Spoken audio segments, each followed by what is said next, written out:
Hello everyone! For today's video, eto na naman tayo. Gagawa na naman tayo ng napakadaling hairstyle. Naitali ko na po ang buhok at pagkatapos ay magtatali ulit tayo sa gitna at pagkatapos ay di-divide natin sa gitna at ibabaligtad natin palabas at ipapasok natin doon sa taas.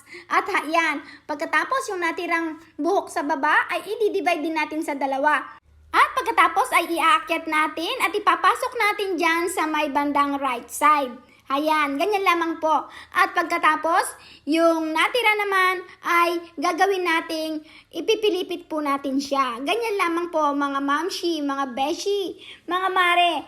Madali lang po siya, wala po siyang kahirap-hirap. At ayan, ipipilipit mo lang siya, mamshi. Napakadali po. At pagkatapos lagyan natin ng rubber band sa dulo nang sa ganon ay hindi po siya makalag.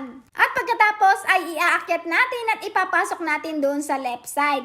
At pagkatapos ay itago po natin ang dulo, lagyan lamang po natin ng hairpin. Itago po natin mabuti nang sa ganon ay malinis po ang ating hairstyle. Ayan, tapos na po ang ating hairstyle. Napakaganda, di po ba? At napakadaling gawin. Kaya ano pang ginagawa mo, mami? I-practice mo na yan. Maraming salamat po sa panonood ng aking video hairstyle. God bless you all.